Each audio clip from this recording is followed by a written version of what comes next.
వస్తా ఉన్నాను. ప్రియ దేవుని బిడ్డలారా, ఈరోజు మనము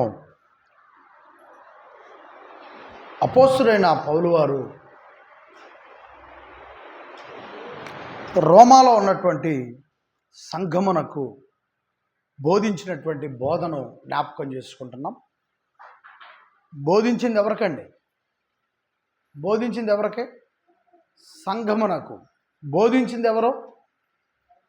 పౌలు గారు. వింటుంది ఎవరో? ఆ రోజు సంఘము విన్నారు. పౌలు గారు ఏం చెప్పాడు? ఆ రోజు ఉన్నటువంటి సంఘం ఏమిన్నారు? పౌలు గారు చెప్పింది, ఆ రోజు సంఘం విన్నది, ఈరోజు ఉన్నటువంటి ప్రభునామమున కూడుకొని ఉన్న మనం వింటున్నాం. కాబట్టి అక్కడ పౌలు గారు ప్రేమతో కూడిన మాటలు చెప్పాడు. ఆ రోజు సంఘం విన్నారు. పౌలు గారు కోపంతో కూడిన మాటలు చెప్పాడు. ఆ రోజు సంఘము విన్నారు. పౌలు గారు ఆ రోజు జాలితో కూడిన మాటలు చెప్పాడు. ఆ రోజు సంఘము విన్నారు. ఆశీర్వాదంతో కూడిన మాటలు చెప్పాడు. ఆ రోజున్న సంఘం విన్నారు. గద్దించే మాటలు చెప్పాడు. ఆ రోజు సంఘం విన్నారు. పౌలు గారు సందర్భానుసారంగా వాళ్ళకి ఎప్పుడు ఏం చెప్పాలో ఆ విషయాలు పౌలు గారు చెప్పాడు. వాళ్ళు కూడా ఏదైనా తప్పులో ఉంటే పౌలు గారు గద్దించాడు. పౌలు గారు గద్దించినప్పుడు మనం తప్పు చేశాం కాబట్టి పౌలు గారు గద్దించాడు, మనం మారాలి అని ఆ వాక్యంతో ఏమైపోయారు? వాళ్ళు మారారు. వాళ్ళు ఉత్సాహంగా ఉన్నారు సంఘంలో. పౌలు గారు ఆశీర్వదించాడు. మనము ఉత్సాహంగా ఉంటే దేవుని ఆశీర్వాదాలు మనకు వస్తాయి అని వాళ్ళు తెలుసుకున్నారు. వాళ్ళు మాట వినని వాళ్ళుగా ఉన్నారు. పౌలు గారు హెచ్చరించాడు. వింటున్నారా జాగ్రత్తగా? వాళ్ళు మాట వింటలేదు. పౌలు గారు ఏం చేశాడు? మీరు దేవుని మాట వినని వాళ్ళుగా ఉన్నారు, మీకు శ్రమలు, మీకు ఇబ్బందులు వస్తాయి, దేవుని ఉగ్రత చాలా కోపం అయింది అని చెప్పినప్పుడు హెచ్చరించాడు వాళ్ళని. అప్పుడు సంఘం ఏం చేశారు? అమ్మో, దేవుని కోపం చాలా భయంకరంగా ఉంటుంది, మనము ఆ మునుపు చేసింది మళ్ళీ మనం చేయకూడదని వాళ్ళు ఏం చేశారంటే ఆ చేయకూడని దాని నుంచి బయటకు వచ్చేసారు హెచ్చరించినందుకు. బయటకు వెళ్ళి సువార్త ప్రకటిస్తున్నారు సంఘం. వీధుల్లో ఉన్న వాళ్ళకి, తెలియని వాళ్ళకి సువార్త యేసుప్రభు గురించి చెప్తున్నాడు. అప్పుడు పౌలు గారు పరలోకము నుండి మీకు ఆశీర్వాదాలు వస్తాయి అని చెప్పాడు.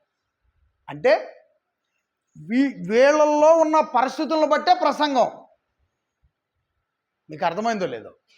వీళ్ళు సువార్త ప్రకటిస్తే పరలోకం నుండి ఆశీర్వాదం, మాట విననోళ్ళుగా ఉంటే దేవుని కోపం చాలా భయంకరమైంది అని వివరించాడు.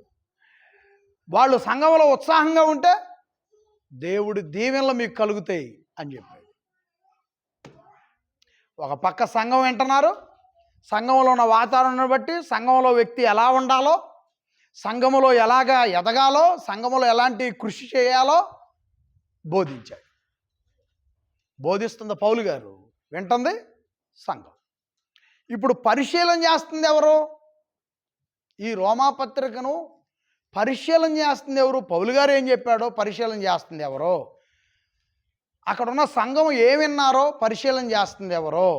అక్కడున్న సంఘంలో ఉన్న వాళ్ళు ఏం చేశారో పరిశీలన చేస్తుంది ఎవరు అంటే నీలేశ్వరపాలెంలో ఉన్నటువంటి సంఘం. ఈ రోమాపత్రిక 7వ అధ్యాయం ఏం చేస్తాం ఇప్పుడు మనం? చెప్పండి. పరిశీలన చేస్తున్నాం. ఏమండి? అంతేనా? సో కాబట్టి ఇక మనం ప్రారంభిద్దాం. పౌలు గారు ఏం చెప్పాడు, సంఘం ఏమిన్నారు, ఏ మాటను ఏ సందర్భంలో చెప్పాల్సి వచ్చింది ఆయన. అప్పుడు ఆ చెప్పేటప్పుడు ఆ సందర్భంలో వీళ్ళు ఏం చేస్తున్నారు? ఒకవేళ పౌలు గారు ఉదాహరణగా ప్రేమగా చెప్పాడు, అప్పుడు సంఘం ఏం చేస్తున్నారు? ప్రేమపూర్వకమైన పనులు చేస్తున్నారు.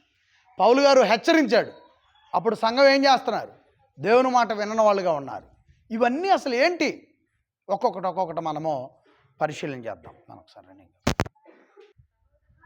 సహోదరులారా, మనుష్యుడు బ్రతికినంత కాలమే ధర్మశాస్త్ర మతం మీద ప్రభుత్వము చేయుచున్నదని మీకు తెలియదా? చాలండి. ధర్మశాస్త్రం అనగంలోనే ఈ పేరు వినపడంలోనే మీకు ఒకే ఒక సందర్భం గుర్తు రావాలి. ఆ సందర్భమే మోషే గారు కొండ మీదకు వెళ్ళి 40 దినములుండి తీసుకొని వచ్చిన 10 ఆజ్ఞల్లో ధర్మశాస్త్రం ఆ రోజు ఇచ్చి పంపించాడు దేవుడు. ఆయన ప్రకారంగా మోషే గారికి అన్నీ రాసుకుంటూ వచ్చాడు. ఈ ధర్మశాస్త్రం గురించి మాట్లాడుతున్నాడు. అప్పటికి సంఘములో ఎక్కువ మంది, ఆ రోజు పౌలు గారు బోధించేటప్పుడు ఎక్కువ మంది ధర్మశాస్త్రం యొక్క పద్ధతులను పాటిస్తున్నారు. ధర్మశాస్త్రములో చాలా పద్ధతులు ఉన్నాయి. వాటిలో 1-2 గుర్తు చేస్తాను మీకు, ఎందుకంటే మీకు తొందరగా గుర్తొచ్చి. ధర్మశాస్త్రంలో ఉన్న ఒక పద్ధతి ఏంటి? పాపం చేసిన వ్యక్తి ఏడాది లోపులో ఉన్నటువంటి పొడేలు పిల్లని తీసుకొని వెళ్ళి అక్కడ యెరూషలేము దేవాలయం బయట బలిపీఠం ఉంటుంది. ఆ దేవాలయం బయట కట్టెలు పేర్చి ఆ పాపం చేసిన వ్యక్తి బలి అర్పించాలి ధర్మశాస్త్రం ప్రకారం. అయితే పౌలు గారు ఏమంటాడంటే, ఈ ధర్మశాస్త్రం మనిషి బ్రతికున్నంత కాలమే మన మీద ప్రభుత్వం చేసేది. బ్రతికున్నంత కాలం ప్రభుత్వం చేస్తుంది. కానీ ఈ ధర్మశాస్త్రం మనిషిని నీతిమంతుడిగా చేస్తుందా అని అంటే, మనిషి ఎలా నీతిమంతుడు అవుతున్నాడు? అప్పటికి దేవుడు చెప్పాడు, తన కుమారుని పంపించినంత కాలం దేవుడు చూసిస్తున్నట్టుగా ఉండి పవిత్రపరిచాడు. ఇప్పుడు దేవుడు ఏం చేశాడు? తన కుమారుడైన యేసుక్రీస్తుని పంపించి ఒకే బలి, ప్రపంచ మానవాళి అందరికీ ఒకే బలి సిలువలో అర్పించాడు యేసు ప్రభు. అప్పుడు ఆ బలి వలన, ఆ రక్తం వలన అందరం కూడా నీతిమంతులు అవుతున్నాం. యేసుక్రీస్తు రక్తము ఎంతవరకు మన మీద పనిచేస్తుందంటే, మనం బతికున్నప్పుడు మనల్ని పరిశుద్ధులుగా చేస్తుంది. ఆ పరిశుద్ధంగా బ్రతికి మనం ఒకవేళ చనిపోతే మనల్ని పరదేశుకు తీసుకువెళ్తుంది. పరదేశులోకి వెళ్ళిన మనము యేసు ప్రభు వచ్చిన రోజు కన్న తండ్రిని చూడటానికి వెళ్ళిపోతాం. సో కాబట్టి యేసు రక్తం కిందకి రండి. ఇప్పుడు పౌలు గారు, ఎంతకాలం మీరు ధర్మశాస్త్రం కింద ఉంటారు? ఇంకా ఆ నిబంధనలు, ఆ నియమాలు, పూర్వీకులు చెప్పిన వాటి కింద ఇంకెంతకాలం ఉంటారు? యేసు రానంత కాలం అది బాగానే పనిచేసింది. ఇప్పుడు యేసు వచ్చాడు కదా, ఇంకెందుకు మీరు ఆ గొర్రె పిల్లల్ని ఆ విధంగా చేయటం? ఇంకా ఎందుకు పూర్వపు ఆచారాల్లో మీరు ఉండటం? ఇక రండి, బయటకు రండి. దానిలోంచి బయటకు వచ్చి యేసుకు పవిత్రమైన జీవితాన్ని అర్పించండి.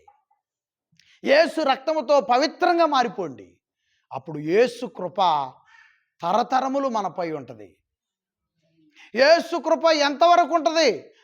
ధర్మశాస్త్రం అయితే బతికున్నంత కాలమే ఉంటుంది. జాగ్రత్తగా వినాలి మీరు. ధర్మశాస్త్రం అయితే మనిషి బ్రతికున్నంత కాలమే ఉంటుంది. కానీ యేసు కృప మనిషి బ్రతికున్నంత కాలం ఉంటుంది. యేసు కృప పరదేశుకు వెళ్ళినా ఉంటుంది. యేసు కృప కన్న తండ్రి దగ్గరకు మనల్ని తీసుకువెళ్ళొద్ది. బా, అదండి పౌలు గారు చెప్పింది. అంత అద్భుతంగా చెప్పాడండి పౌలు గారు. ఏమండి, ఈ వచనం మీకు అర్థమైంది అనుకుంటున్నా నేను. రెండో వచనం ధర్మశాస్త్రము ఎరిగిన మీతో మాట్లాడలేదా? రెండో వచనం అండి, భర్త గల స్త్రీ భర్త బ్రతికున్నంత వరకే ధర్మశాస్త్రం వలన అతనికి బద్దురాలు, కానీ భర్త చనిపోయిన ఎడల భర్త విషయమైన ధర్మశాస్త్రం నుండి ఆమె విడుదల పొందును. మూడో వచనం అండి, కాబట్టి భర్త బ్రతికుండగానే ఆమె వేరొక పురుషుని చేరిన ఎడల వ్యభిచారినిగా అనబడును. కానీ భర్త చనిపోయిన ఎడల ఆమె ధర్మశాస్త్రం నుండి విడుదల పొందెను కనుక వేరొక పురుషుని వివాహము చేసుకొనును. వ్యభిచారిణి కాకపోవును. జాగ్రత్త వినాలి. ఇక కుటుంబాల్లో తీసుకొచ్చిండు ఆయన. వాళ్ళకి అర్థం కావట్లా, బతికుండంలోనే ఈ ప్రభుత్వం ఏంది, అదేంది, ఇదేంది అని చెప్పి ఆ రోజు ఉన్నటువంటి సంఘం గలిబిలు అయిపోయారు. గలిబిలు అయిన వాళ్ళకి పౌలు గారు ఏం చెప్పాడంటే, అమ్మా చెప్తా ఇకనండి, భర్త ఉన్నాడు, ఒక ఆమెకి వివాహం చేశాడు. ఈ భర్త ఉన్నంతకాలం ఈ భర్తకి ఈ భార్య నమ్మకస్తురాలు, బద్దురాలు, అంటే వాళ్ళిద్దరు కలిసి ఉండేవాళ్ళు. ఈయన ఉండంగా ఈమె మరొక దారిలో పోతే అప్పుడు తప్పుడు వ్యక్తిగా అవుతుంది. ఒకవేళ ఈయన లేడు, ఈమె వయసులో ఉంది, ఈయన లేడు, అప్పుడు ఈమె మరొక వ్యక్తిని వివాహం చేసుకోవచ్చు. ఏమంటున్నాడు, ఒకప్పుడు ధర్మశాస్త్రం ఉంది, ఆ ధర్మశాస్త్రానికి ప్రజలందరూ కూడా బద్దులయ్యారు. జాతవనాలు దేవుని వాక్యం ఏది, లోకంతో కాదు. ఒకప్పుడు ధర్మశాస్త్రం ఉంది, ధర్మశాస్త్రానికి ప్రజలందరూ ఏమైపోయారు, బద్దులయ్యారు. దేవుడు ఏం చేశాడు, ఇప్పుడు తన కుమారుడైన యేసుక్రీస్తుని పంపించారు. అప్పుడు దేవుడు ఏం చెప్పాడు, ఈ మొదట ఇచ్చిన ధర్మశాస్త్రం ఇక పక్కన పెట్టేశాడు. ప్రజలంతా ఇప్పుడు ఎవరికెళ్ళి మళ్ళాలి, మాట్లాడండి, తన కుమారుడైన యేసు వైపు మళ్ళాలి. కాబట్టి ఇప్పుడున్న ఈ ప్రజలంతా యేసుని నమ్మాలి. యేసును నమ్మితే మీ జీవితాలు చాలా బాగుంటాయి అని వివరిస్తున్నాడు. కుటుంబాల్లోకి తీసుకువెళ్ళి దేవుని వాక్యాన్ని వివరిస్తున్నాడు. భర్త బతికున్నప్పుడు ఈ భార్య ఆ భర్తతోనే ఉంటే వాళ్ళిద్దరు బద్దులు అవుతారు. కానీ భర్త చనిపోయాడు, అప్పుడు ఏమేం చేస్తే ఒంటరిగా ఉండిపోయింది, వయసులో ఉంది. అప్పుడు ఏమైపోయింది, తల్లిదండ్రులు ఆలోచించి మరొక వ్యక్తికి వివాహం చేశారు. ఇది న్యాయమేనా? న్యాయమే. తల్లిదండ్రులే దగ్గరుండి చేసిన కార్యక్రమం, అది న్యాయమే. కానీ ఇతను ఉన్నాడు, తల్లిదండ్రులకు తెలియదు, ఇతనికి కట్టుకున్న భర్తకు తెలియదు, బయటికి వెళ్ళిపోయింది అనుకోండి, ఇది తల్లిదండ్రులు న్యాయమని ఒప్పుకోరు, భర్త న్యాయమని ఒప్పుకోడు, సమాజం న్యాయమని ఒప్పుకోదు. కాబట్టి మీరు ధర్మశాస్త్రం ఉన్నంతకాలం ధర్మశాస్త్రపు అడుగుజాడల్లో ఉన్నారు, బద్దులై ఉన్నారు. ఇప్పుడు దేవుడు ధర్మశాస్త్రాన్ని ఆపాడు, తన కుమారుడైన యేసును పంపించాడు. ప్రజలంతా యేసుని నమ్మటంలో ఏ తప్పు లేదు. యేసు రక్తములో ప్రతి ఒక్క వ్యక్తి కడగబడాలి, యేసుక్రీస్తు ఇచ్చే గొప్ప రక్షణ పొందుకోవాలి అని ఆ వచ్చిన యొక్క వివరణ మీకు ఎంతమందికి అర్థమైందో. ఒకవేళ మీకు అర్థం కాకపోతే మరొక పర్యాయం నన్ను ఫోన్ చేసి అడగండి, నేను పూర్తి వివరాలు మీకు చెప్తాను. నాకు తెలిసి దాదాపుగా క్లియర్ అయింది. 3వ వచనం, 4వ వచనం, కావున నా సహోదరులారా, మనము దేవుని కొరకు ఫలము ఫలించినట్లు మృతుల్లో నుండి లేపబడిన క్రీస్తు అను వేరొకరిని చేరుటకై మీరును ఆయన శరీరము ద్వారా ధర్మశాస్త్రము విషయమై మృతులైతిరి. వినాలి, ఇలాంటివి వినాలి. ఇలాంటివి వింటే కానీ జ్ఞానం అంటే ఏందో తెలుస్తుంది, బైబిల్ జ్ఞానం అంటే ఏందో. అద్భుతంగా చెప్పాడండి పౌలు గారు. నేను అందుకే పౌలు గారు అప్పగించిన బోధకి నేను వారసుణ్ణి అని చెప్తానండి. పౌలు గారు యేసు కొరకు బ్రతికాడు, మంచి బోధలు చేశాడు. ఆయన బోధలు ఇప్పటికీ మనకు బైబిల్ గ్రంథంలో దేవుడు రాయించి ఉంచాడు. ఆ బోధనలు మనం నేర్చుకొని ఆ బోధలకు మనం నమ్మకస్తులుగా బతకాలండి. ఏమంటున్నాడు, కావున నా సహోదరులారా, మనము దేవుని కొరకు ఫలమును ఫలించినట్లు, జాగ్రత్తగా వినాలి, దేవుని కొరకు ఏం చేయాలంట, మనమంతా ఫలమును ఫలించాలని ఆ రోజున్నటువంటి సంఘానికి పౌలు గారు బోధిస్తూ ఉన్నాడు. అంటే ఇంకా మీరు ధర్మశాస్త్రంలో ఉన్నటువంటి నియమ నిబంధనలు ఆ పద్ధతుల్లోనే మీరు ఉన్నారు, కానీ పూర్తి స్థాయి అయినటువంటి మారు మనసులోనికి మీరు ఇంకా ధర్మశాస్త్రంలో ఉండి యేసు వైపు వచ్చి, ఇంకా ధర్మశాస్త్రంలో ఉండి యేసు వైపు ఉన్నానని చెప్పుకుంటా, ఇంకా ధర్మశాస్త్రంలో ఉంటా జీవిస్తూ ఉంటే, ఇప్పుడు ఇక్కడ పరిశీలన చేస్తున్న మన వాతావరణం ఏంటంటే, మనం పరిశీలించాల్సింది ఏంటంటే, ఇంకా లోకంలో ఉండి యేసు వైపు ఉన్నానని చెప్పుకుంటే, ఇంకా లోకంలోనే ఉండి యేసు వైపు ఉన్నానని చెప్పుకుంటే, నువ్వు పరిశీలన చేస్తున్నాం కదా మనం ఇక్కడ కూర్చొని, లోకములో ఉండి యేసు వైపు ఉన్నాననుకుంటే మనకి ఏమి ప్రయోజనం ఉండదు. మనకే ప్రయోజనం ఉండదు.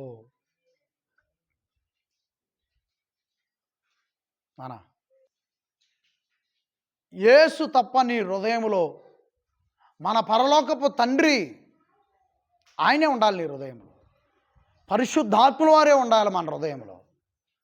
లోకములో ఉన్నవి ఏది నువ్వు పర్లేదులే, అది కూడా ఇదే. చివరికి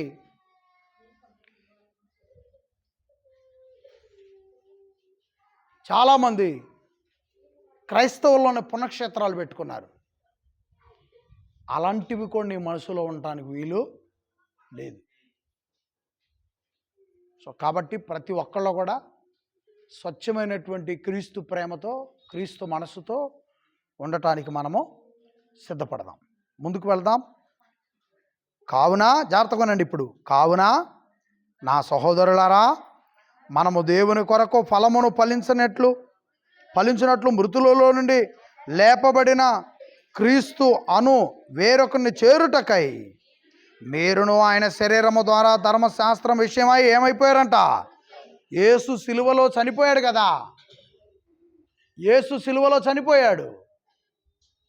అలాగే మన శరీర ఆచారాలు కూడా యేసును బట్టి చనిపోవాలి. మన శరీర పద్ధతిలో యేసును బట్టి చనిపోవాలని పౌలు గారు ఆ రోజున్న సంఘానికి చెప్పాడండి. ఆ రోజు ఇప్పుడు నేను బోధిస్తుంటే మీరు ఉన్నారు కదా, అలాగే పౌలు గారు బోధిస్తుంటే సంఘం ఉన్నారు, వాళ్ళకి చెప్పాడండి. మీరు క్రీస్తు విషయంలో యేసును చేరినప్పుడు మీ శరీరం విషయంలో ఇక మీరు చనిపోయారు. మీరు పాత వాటిల్లో ఇంకా నాట్యం ఆడుతూ ఉంటే చేసేది. ఇప్పుడు ఆ బామ్మ చూడండి, బాప్తిసం పొంది 20-25 సంవత్సరాలు అయిందంట, కానీ నీళ్ళనేమంటుంది? ఆమె మనసులో పూర్వం బాప్తిసానికి రాకముందు నీళ్ళకి ఏ పేరుందో, బాప్తిసం పొందిన ఇన్ని సంవత్సరాల తర్వాత కూడా అదే పేరును మళ్ళా పలుకుతూ ఉంది. అప్పుడు ఏమైపోయింది? ఆమె పాత జీవితంలో ఏమీ కూడా చనిపోలేదు. కారణం ఆమెదా? బోధించిన వ్యక్తిదా? బాప్తిసం ఇచ్చిన వ్యక్తిదా? బాప్తిసం ఇచ్చే వ్యక్తి పూర్తిగా ఇవి బోధించకుండా, ఒకవేళ బోధించిన విశ్వాసి వినకుండా తీసుకుంటే ఆ బాప్తిసం ఏమి ఉపయోగం ఉండదు. సో కాబట్టి ఒకవేళ తీసుకున్న తర్వాత అయినా నీవు ఒక్కొక్కటిగా దేవునిలో వెదగాలి, కానీ కిందికి జారిపోకూడదు. ఏమండి? 5వ వచనం అండి.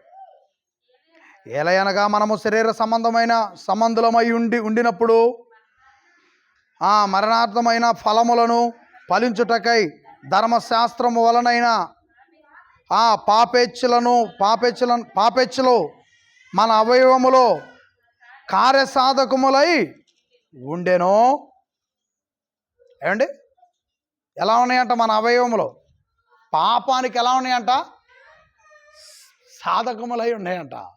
పాపానికి ఉర్రోతలూగుతున్నాయంట అవయములు. అక్కడున్న సంఘానికి చెప్తున్నాడండి పౌలు గారు మనము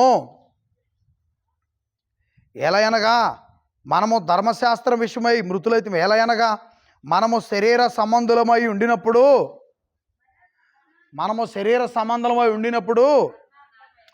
మరణార్థమైన ఫలములు ఫలించా అంటే ఆ కాయ ఇంకెవరో తినే పరిస్థితి, ఆ ఫలాల గురించి ఎవరో చెప్పుకునే పరిస్థితి కాదండి. ఆ ఫలాల గురించి మరణార్థమైన ఫలాల గురించి ఎవరు చెప్పుకుంటారు? కానీ ఒక పుచ్చకాయ తీసుకొచ్చి, దొండకాయలు తీసుకొచ్చి, ఒక బెండకాయలు తీసుకొచ్చి, ఒక పాలు తీసుకొచ్చి, ఈ ఫలాలు ఇవి జీవనార్థమైన ఫలాలు ఇవి. ఒకరోజు బెండకాయలు వండుకుంటే నేను బ్రతుకుతా, నా కుటుంబం బ్రతుకుద్ది. కాబట్టి ఆ రోజు సంఘం ఏ ఫలాలు ఫలిస్తుందని పౌలు గారు, మీరు ఏ ఫలాలు ఫలిస్తున్నారు? ఒకప్పుడు మరణార్థమైన ఫలాలు ఫలించిన వాళ్ళు కదా, లోకంలో ఉన్నప్పుడు మరణార్థమైన ఫలాలు ఫలించారు. ఇప్పుడు యేసులోనికి వచ్చారు. యేసులోనికి వచ్చిన మనము జీవార్థమైన ఫలాలు ఫలించాలి అని వాళ్ళకి నేర్పిస్తూ ఉన్నాయి. ఏమండి? మరణార్థమైన ఫలములు ఫలించుటకై ధర్మశాస్త్రము వలన ఎలాంటి ఫలాలు ఫలించారంట? పాపేచ్ఛలు మన అవయవములో కార్యసాధకములై, పాపేచ్ఛలు. ఒకప్పుడు మన అన్నాడా, మీ అన్నాడా? సరే, మన అన్నాడు. అంటే ఒకప్పుడు పౌలు గారు ఏం చేశాడు? ధర్మశాస్త్రం నాయకత్వం కింద ఉన్నప్పుడు యేసుని తృణీకరించాడు. యేసుని నమ్మిన వాళ్ళని కూడా ఏం చేశాడు? అపోస్తలుల కార్యం 9వ అధ్యాయంలో యేసుని 8వ అధ్యాయం చివరి వచనాల్లో కూడా పౌలు గారి గురించి ఉంటుంది. స్టెఫెన్ కొట్టినప్పుడు, రాళ్ళుతో కొట్టినప్పుడు ఈయన కూడా ఉన్నాడు. పౌలు గారు సౌలు గారుగా ఉన్నప్పుడు ఆయన కూడా అక్కడ ఉన్నాడు. అపోస్తలుల కార్యం 7వ అధ్యాయము 8వ అధ్యాయము ఇవన్నీ మనం చదివితే పౌలు గారు ఒకప్పుడు సౌలుగా ఉన్నప్పుడు ఏం జరిగిందో చెప్తాడు. ఏమైంది? ధర్మశాస్త్రం కింద నేను కూడా ఉన్నా. ఒకప్పుడు ధర్మశాస్త్రం మీద ట్రైనింగ్ తీసుకున్నాడు పౌలు గారు. గమలీయేలు అనేటువంటి ఒక మంచి నాయకుడి దగ్గర తరబేదు పొందాడు. ఏమండి? అలాంటి నేను ధర్మశాస్త్రం మీద ట్రైనింగ్ పొందిన నేను ఆ రోజుల్లో యేసును నమ్ముతున్న వాళ్ళని ఏం చేశాను? లాక్కొని వెళ్ళాను. అపోస్తలుల కార్యం బోధించాను నేను మీకు. లాక్కొని వెళ్ళాను, ఈడ్చుకొని వెళ్ళాను, కనపడడం అలా కొట్టాను. యేసు పేరెత్తితే చంపేస్తానని గుర్రాలు తీసుకొని తొక్కించాను. ఆ రోజు నా జీవితం ఏమైపోయింది? నా కాళ్ళు చేతులు దేనికి ఉపయోగపడ్డాయి? పాప భోగేచ్చలకే ఉపయోగపడ్డాయి. ధర్మశాస్త్రం కింద ఉండి నేనేం చేశా? పాపమే చేశా. నా అవయవాలు దేనికి ఉపయోగపడ్డాయి? పాపేచ్చలకే ఉపయోగపడ్డాయి. యేసును నమ్మిన వాళ్ళందరినీ నా అవయవాలుతో గుర్రాలు తోలుకుంటా వాళ్ళని తొక్కిచ్చాను. అంటే మరణార్థమైన ఫలాలు ఫలించాను. ఏం ఉపయోగం లేదు. కానీ ఇప్పుడు జీవార్థమైనటువంటి మార్గంలోకి వచ్చాను. ఇప్పుడు నేను తెలుసుకున్నాను, మంచి ఫలాలు ఏవో నేను తెలుసుకున్నాను. మంచి ఫలాలు ఎలా ఫలించాలో నేను తెలుసుకున్నాను. ఒకప్పుడు మన అవయవాలు లోకానికి, పాపానికి ఉపయోగపడ్డాయి. కాబట్టి మీరు అర్థం చేసుకోవాలని వాళ్ళకు బోధిస్తూ ఉన్నాడు పౌలు గారు. ఏలయనగా మనము శరీర సంబంధులమై ఉండినప్పుడు, మనము అన్నాడా, నా అన్నాడా? ఆయన గుర్రాలు తీసుకొని ప్రార్థన చేసుకున్న వాళ్ళందరినీ కొట్టడం, కుర్రాలతో కొట్టడం శరీర సంబంధమైందా, ఆత్మ సంబంధమైందా? శరీర సంబంధమై ధర్మశాస్త్రం కింద ఉన్నాడు. ధర్మశాస్త్రము ఇక్కడే 6వ అధ్యాయంలో చూస్తాం కదా మనం. ప్రధాన యాజకులు ఎక్కడ? లోకస్వార్త 20వ అధ్యాయంలో ఎవరెవరు ఉన్నారు? ప్రధాన యాజకులు, శాస్త్రులు, పెద్దలు, సద్దుకాయలు, వాళ్ళ సపోర్ట్తో ఉండేవాడు ఒకప్పుడు. వాళ్ళు ఏది చెప్తే అది చేసేవాడు ఒకప్పుడు. వాళ్ళ చేతిలో నుండి యేసు ప్రభు రక్షించాడు. రక్షించిన తర్వాత ఇంకా వాళ్ళ చేతుల్లోనే ఉన్న వాళ్ళకు బోధిస్తున్నాడు ఈ విషయాలన్నీ. మనం సంఘంగా ఏర్పడ్డాం, క్రీస్తుని నమ్మాం.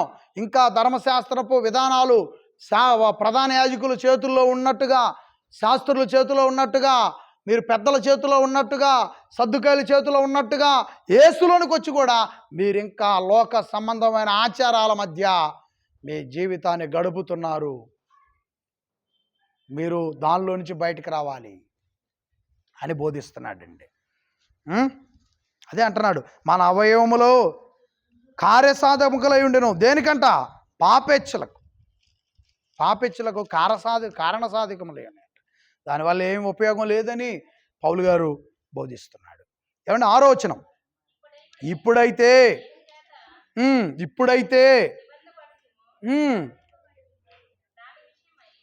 చదవండి జాగ్రత్తగా. ఇప్పుడైతే దేని చేత నిర్బంధించబడితమో దాని విషయమై చనిపోయిన వారమై ధర్మశాస్త్రము నుండి విడుదల పొందితిమే గనుక మనము అక్షరానుసారమైన ప్రాచీన స్థితి గలవారము కాక ఆత్మానుసారమైన నవీన స్థితి గలవారమై సేవ చేయుచున్నాము.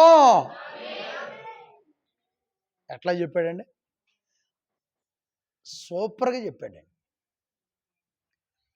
అసలు నిజంగా అంటారు కదా, అబ్బా అద్దిరిపోయిందయ్యా అక్కడ కూర భోజనం, పలానా వాళ్ళ ఇంటికాడ అద్దిరిపోయినాయ్యా భోజనాలు కూరలు, వాళ్ళ మర్యాదలు అద్దిరిపోయినాయి అంటారు చూసావా, ఆ మాదిరిగా చెప్పాడండి. అద్దిరిపోయేటట్టు చెప్పాడండి. ఎటు చెప్పాడు? ఆరోచనం అద్దిరిపోయేటట్టు చెప్పాడు.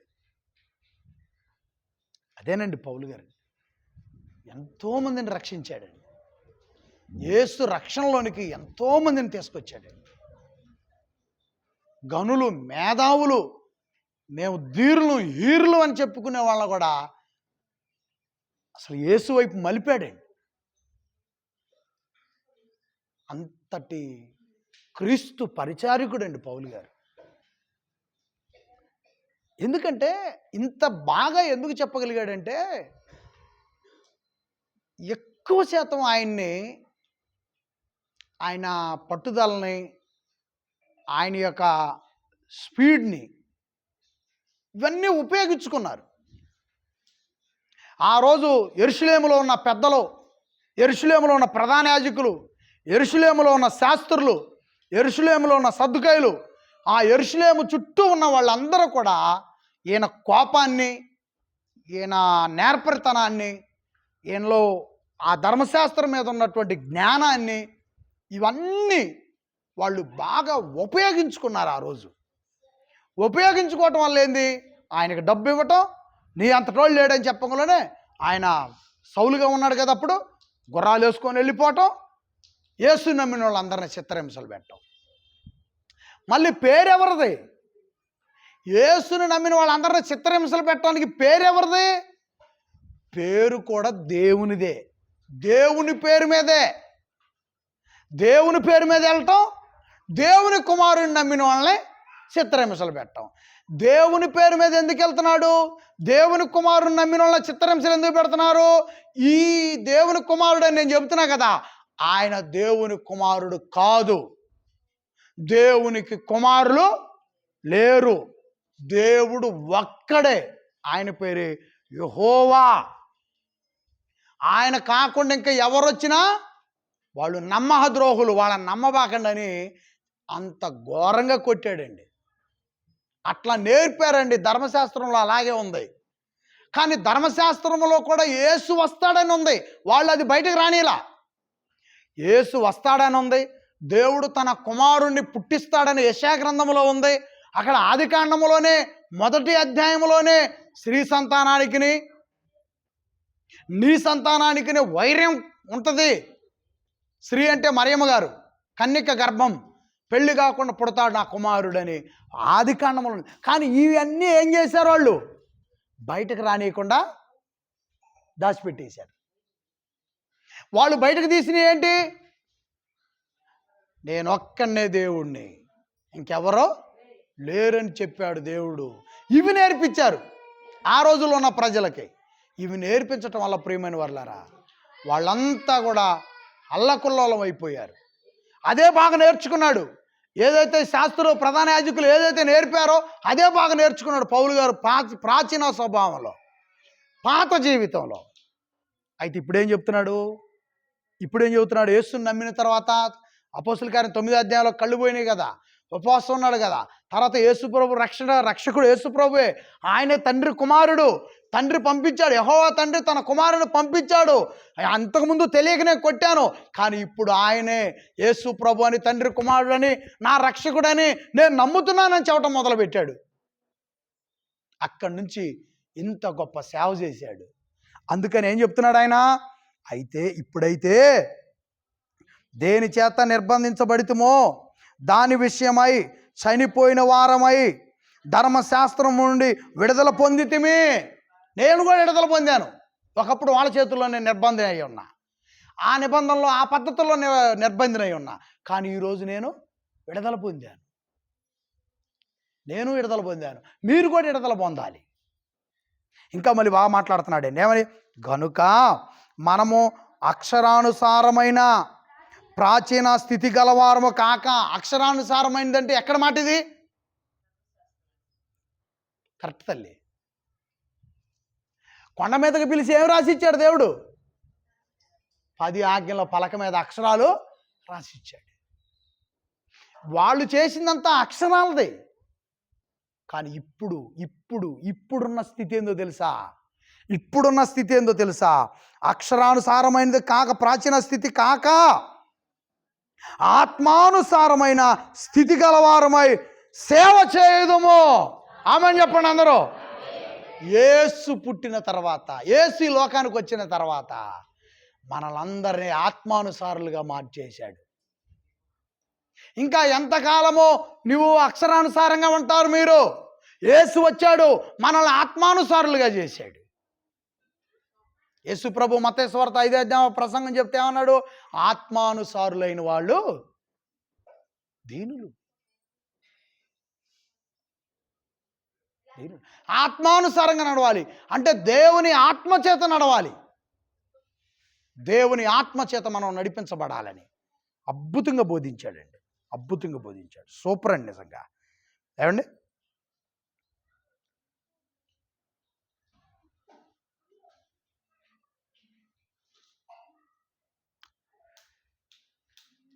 ఏడు వచ్చిన వరకు తిక్కు పెట్టుకోండి. వచ్చేవారం మిగతా భాగాన్ని చూద్దాం.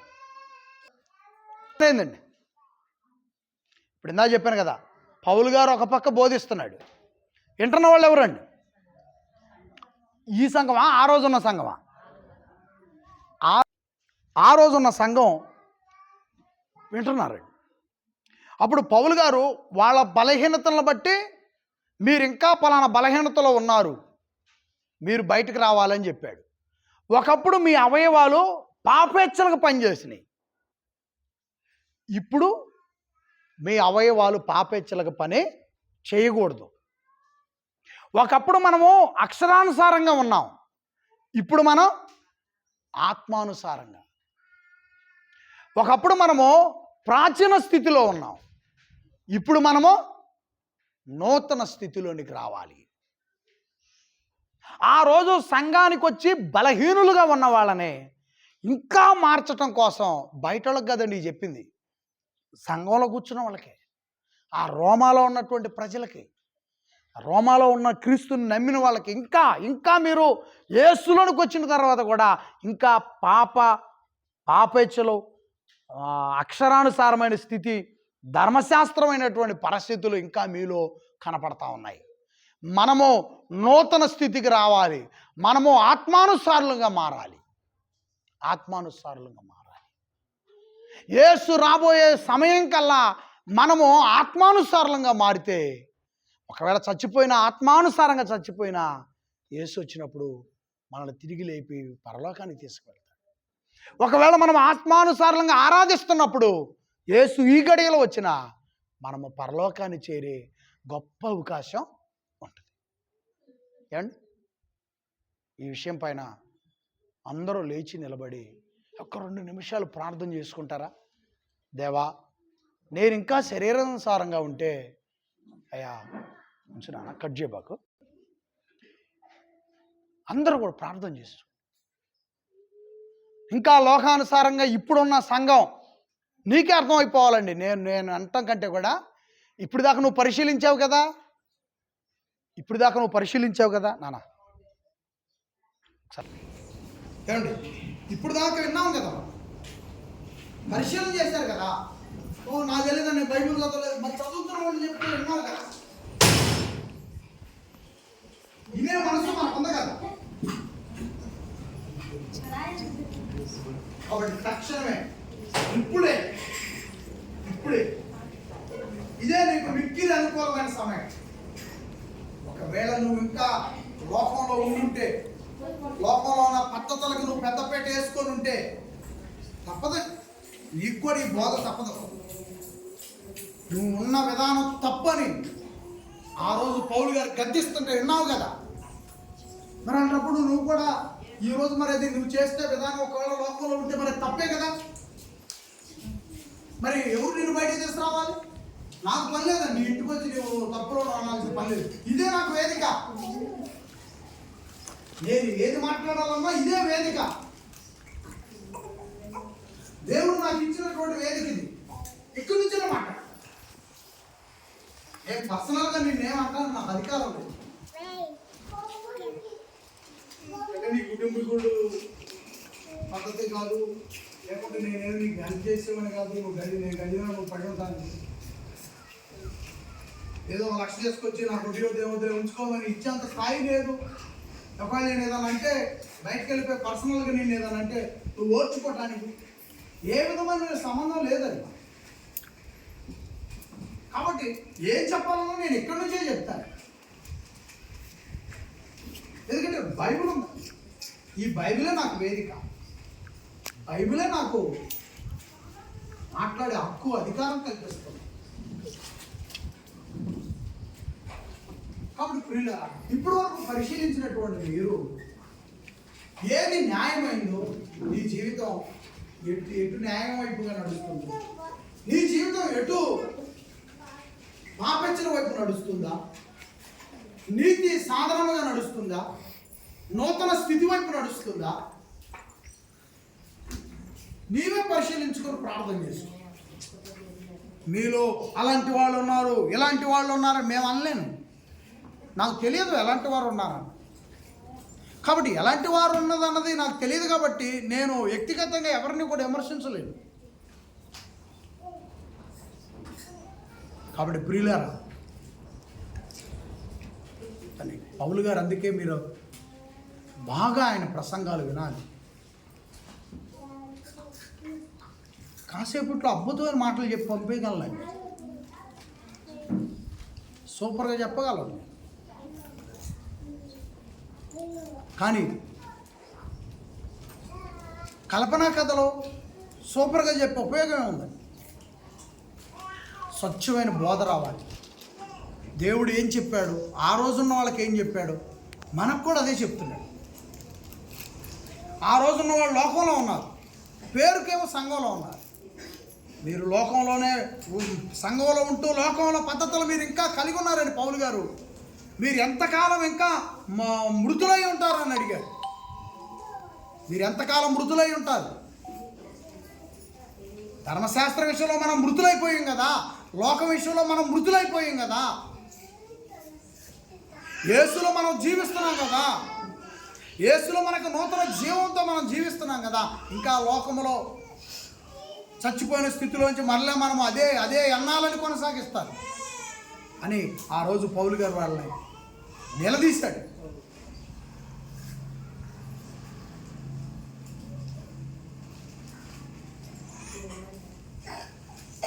సహోదరి నిలబడాలా.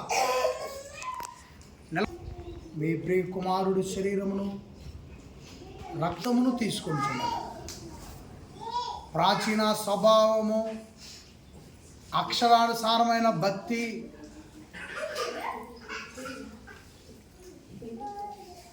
ఇంకా పాత జీవితంలోనే మృతులయ్యుండి ప్రభు శరీరము రక్తము తీసుకుంటే వాళ్ళకి జీవము రాదు నాయన.